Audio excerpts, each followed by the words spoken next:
Lahi na ron. Kwarta-kwarta na gyud ay. Basta. Nya nilibo pag yun.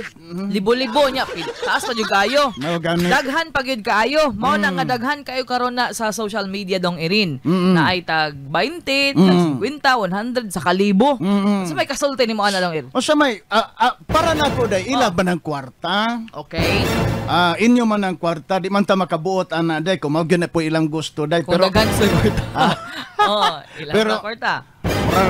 para na ko day, mura po og makakuan rapod kaayo, mura ga. Showy rapod kaayo day. Kaya na, bandi taon day po. Muna na gani in taon day nga para makagraduate day. Siguro kung naka sa mga Ateneo.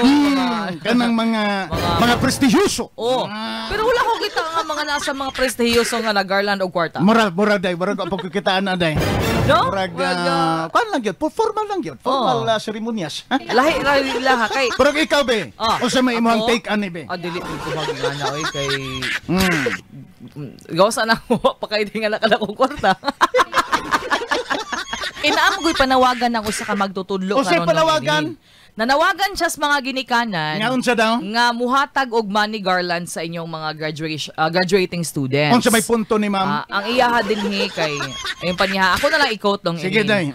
Mabibilang lamang ang mga batang graduates na mula sa pamilyang may kakayahang pinansyal. Tanawa lagi. Karamihan sa kanila ay nagmula sa pamilyang kinakapos sa pang-araw-araw nila. Pasama nako kani Antong.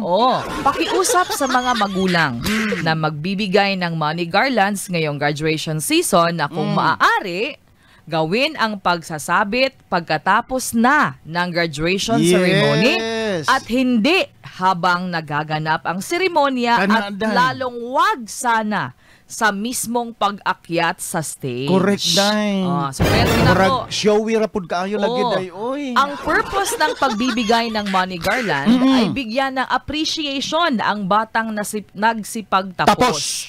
Hindi upang ipagmalaki sa ibang tao na higit tayong sagana at mas maraming pera kaysa uban. Muli, isang pakiusap mula sa isang guro ng graduating class at gumagawa rin ng money garlands. Di basta-basta. Galing kay Jerva LPT.